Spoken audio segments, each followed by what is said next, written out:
Departamento de Filosofía de la Facultad de Educación de la Universidad de Carabobo inició en el año 2019 las clases digitalizadas para sus estudiantes. En el desarrollo del programa de Filosofía de la Educación, presento el tema número 1. Vamos a compartir la pantalla para que pueda observar.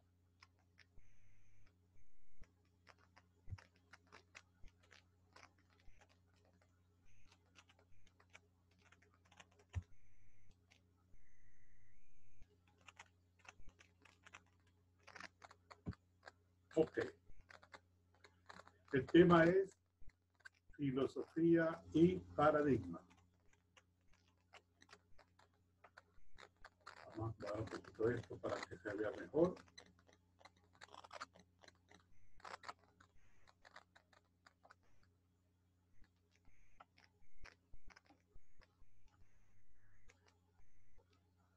El contenido que desarrollaré en este tema de filosofía y paradigma son 4 aspectos que sirven de base e introducción de toda la asignatura, pues ubican el papel de la filosofía de la educación, que consiste en un primer momento en mostrar el modelo de hombre que subyace a cada paradigma a lo largo de la historia. Esos puntos que intentaré mostrar en estos minutos son filosofía como capacidad de asombro, filosofía y sus condiciones dobles, el concepto de paradigma, el paradigma en la ciencia según Thomas Kuhn y el paradigma científico.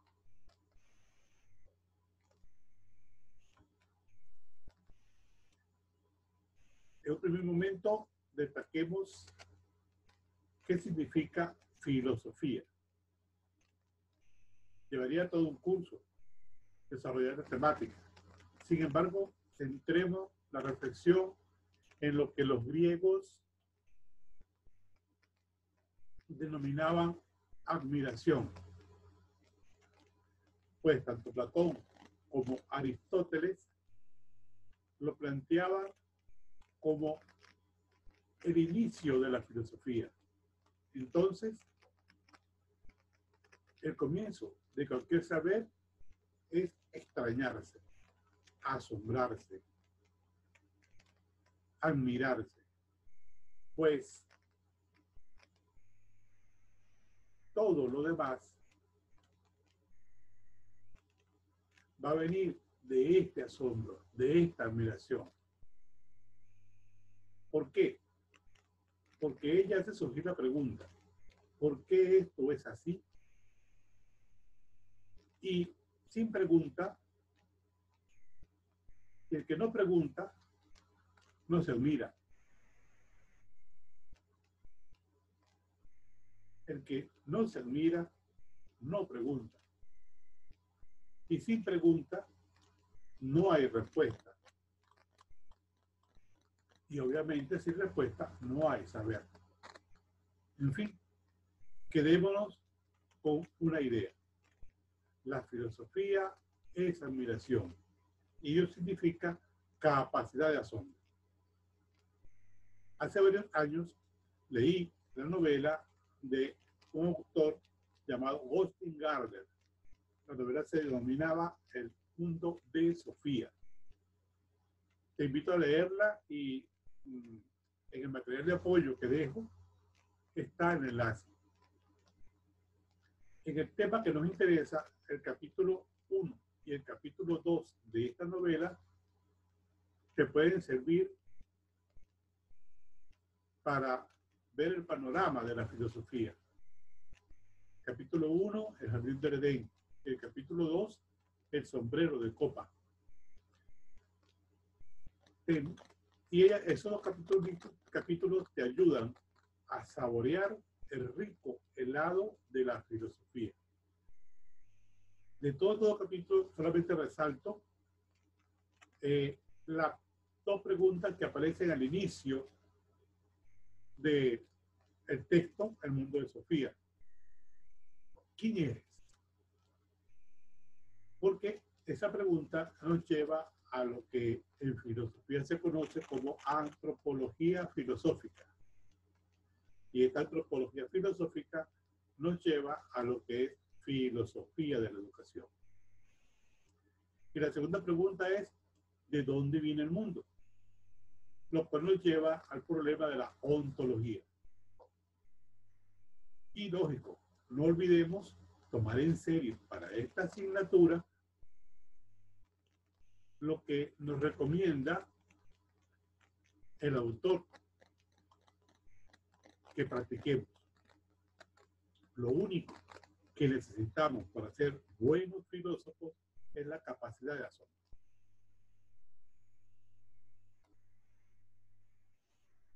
Ahora bien, esta filosofía tiene unas condiciones dobles. Y esto es característico de la filosofía desde sus inicios. Yo añadiría que son como las bases de la filosofía. Posturas contrapuestas, es decir, como las dos piernas sobre la cual camina la filosofía. Su reflexión y acción, su pensar y actuar, su epistemología y su ética. Por un lado, manifiesta interés por lo universal, es decir, la filosofía se pregunta por la realidad en cuanto a totalidad o por la cosa, o el ser, o el hombre, y sus proposiciones son universales. Todo hombre es mortal, incluso cuando se refiere a este hombre. Por otro lado, la filosofía presta escasa atención por la diversidad de los hechos, en cuanto que no le presta atención a esta realidad en particular, o a esta cosa en concreto, o a este ser en particular, o un Juan Bimba cualquiera. Por otro lado, la filosofía subraya la superioridad de la razón como potencia que tenemos los humanos de alcanzar conocimientos universales, de dar explicación de la realidad. Y por otro lado, la filosofía se inclina a una intuición del ser,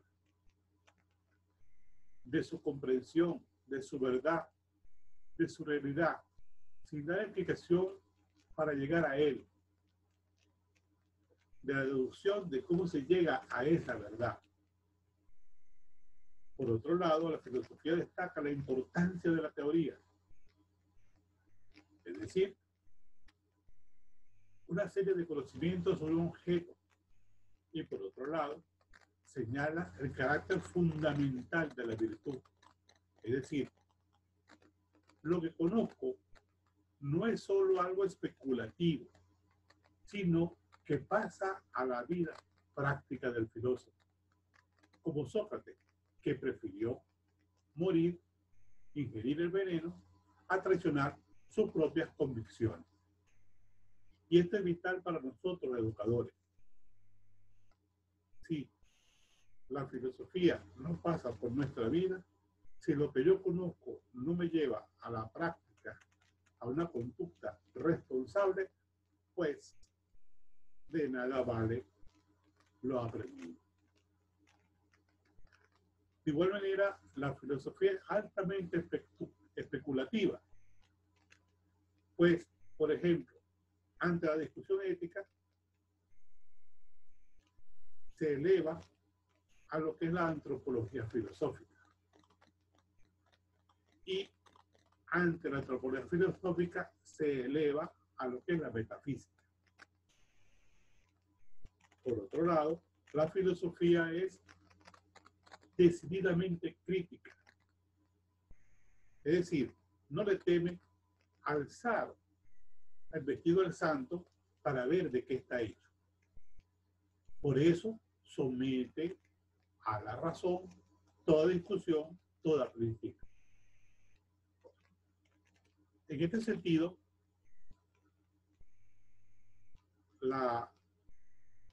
cambiemos la diapositiva. En este sentido, la filosofía no quiere dar nada, por supuesto.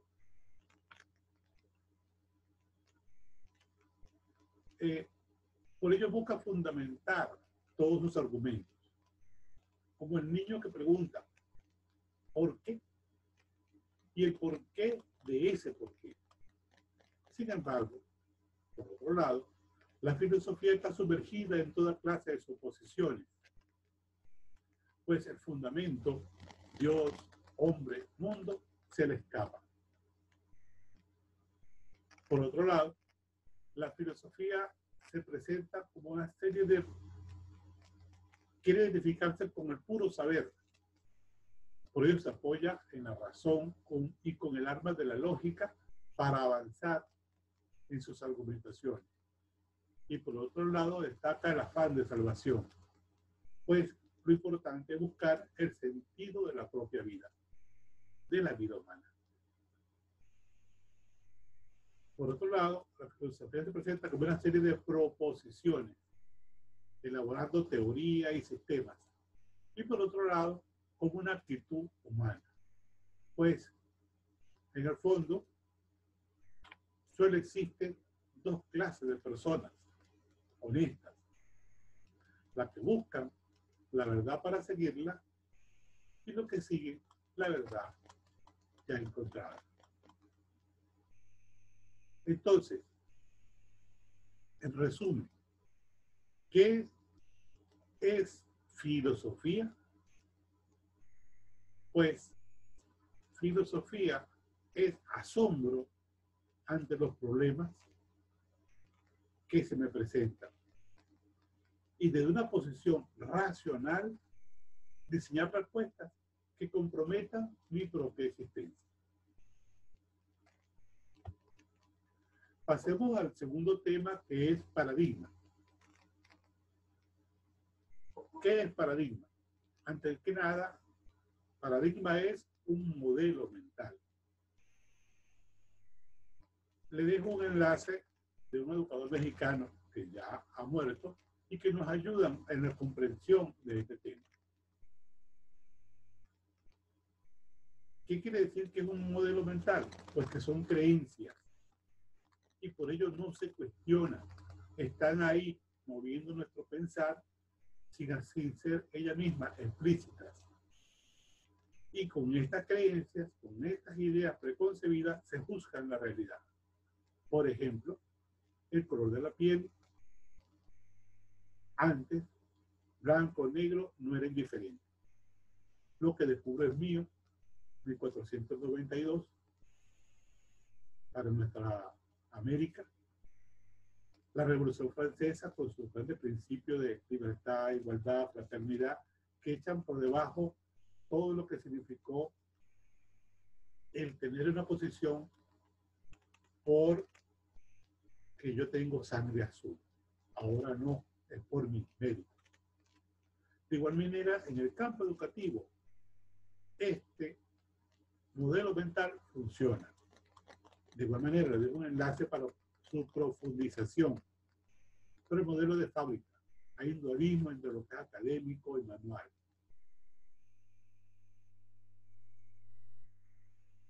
Aquí abajo le dejo el enlace.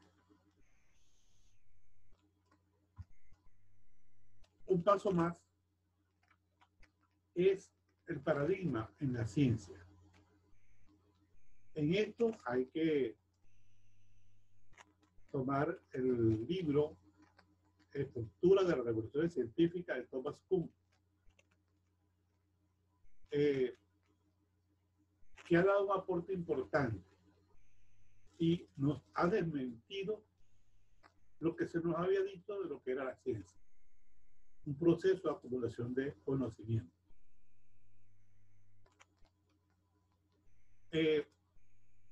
Lo que nos va a decir Thomas Kuhn es que no, que una ciencia comienza, termina y es sustituida por otra ciencia. Y entonces, si esto es así, ¿qué es lo común a ambas? Thomas Kuhn lo dice con una palabra: paradigma, que es distinto para cada una. Ahora, ¿qué entiende Thomas Kuhn por paradigma? Paradigma es una estructura coherente, constituida por una red de conceptos a través de los cuales ven su campo los científicos. De igual manera, dejo un enlace para profundizar este aspecto.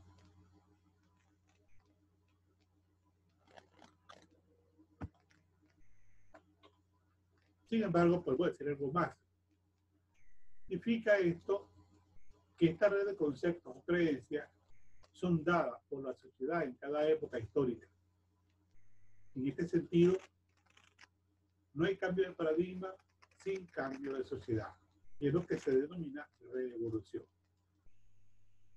Este paradigma entonces surge en un mundo de vida, el color verde. Ahí se dan esas gamas, amplia gama de ideas o creencias, y dentro de ellas están, primero, los paradigmas filosóficos.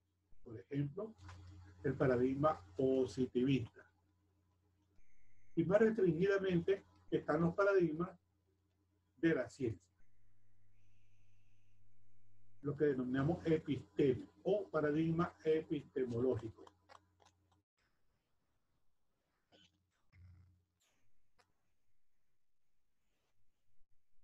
El que hace posible este paradigma. Vamos a ver si podemos ir compartiendo la pantalla. ¿En qué consiste el paradigma moderno? Cuyo centro es Descartes, René Descartes, filósofo, matemático, que nos da el método para poder acceder a una nueva filosofía. ¿En qué consiste? En una visión del universo como si fuese un sistema mecánico, compuesto de bloques elementales, algo así como un reloj, todo engranado. La visión del cuerpo humano como si fuese una máquina, órganos, sistemas, etcétera, que se mueven. La vida social como si estuviese forzosamente que es una lucha competitiva por la existencia. Thomas Hobbes, el hombre es un lobo para el hombre. La creencia en el progreso ilimitado, que debe alcanzarse mediante el crecimiento económico y tecnológico, y con todo el problema de si son sustentables o no los recursos. Y la creencia de que el sometimiento de la mujer al hombre es consecuencia de una ley básica de la naturaleza, y cuya lucha por la igualdad del hombre y la mujer pues ha sido constante y larga a lo largo de la historia.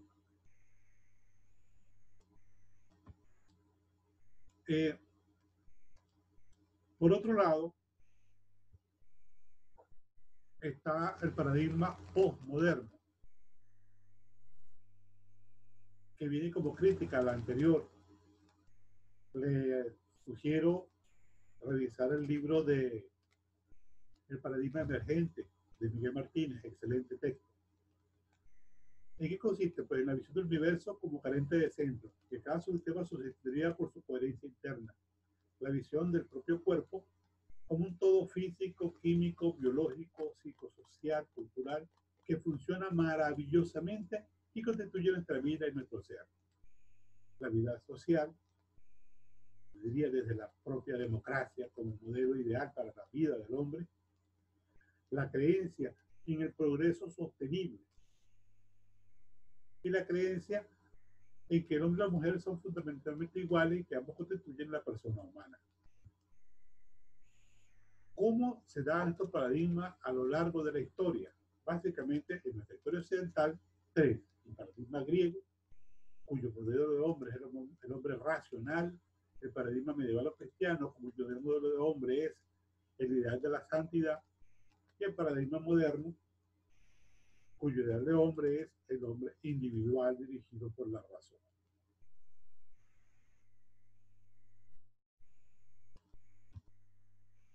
El paradigma griego con los tres grandes de la filosofía, Sócrates, Platón, Aristóteles, que se da en diversas ciudades, Esparta, Atenas, con educadores como los sofistas, con la educación helenística romana, y que intentan hacer posible ese ideal de hombre racional. El paradigma cristiano, que arranca con las persecuciones y con la historia de Jesús de Nazaret, con sus grandes personajes como San Agustín, Tomás de Aquino, surgimiento de universidades, en la arte escolástica, etc. Y aquí un elemento importante. O sea, a veces se le llama paradigma medieval, me parece que es errado, porque es una manera ideológica, despectiva de referirse a ella. No podría ser tan mala si surgieron las universidades.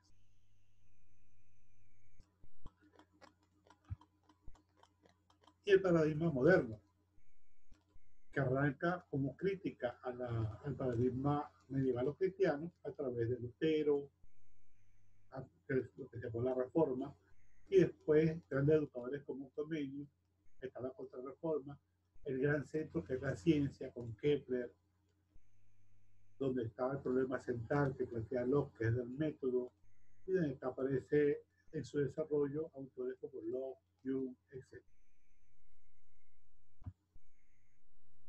Ahora bien, a lo largo de esta historia, tanto el paradigma griego como el paradigma medieval o moderno tienen una misma concepción del universo.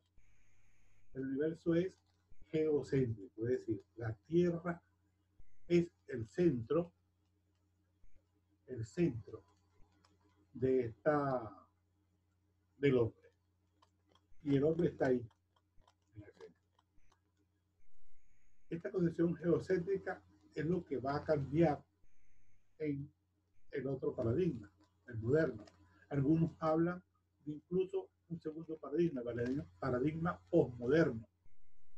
Como dije, que el cambio de paradigma es cambio de sociedad y se da por una revolución, algunos opinan que ya está la Primera y Segunda Guerra Mundial como un hecho central que divide la historia. En ambos paradigmas, la idea de concepción del universo es el universo heliocéntrico. En este sentido, ese universo heliocéntrico, el hombre está como una parte mínima, ínfima, de este infinito universo, sin referencias, sin referentes, sin fundamento, o para decirlo a la venezolana, qué tenebroso el camino que nunca desandarás, sin adelante, sin arriba, sin orilla, sin atrás. Ya no valen sus vaquillas, su fe, ni su facultad, catire, quitapesares, arrendajo y turpial. Es la leyenda de Florentino y el diablo.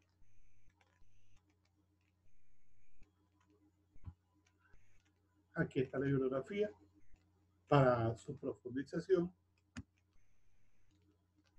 y muchas gracias por su atención de parte del Departamento de Filosofía de nuestra querida Universidad de Carabobo.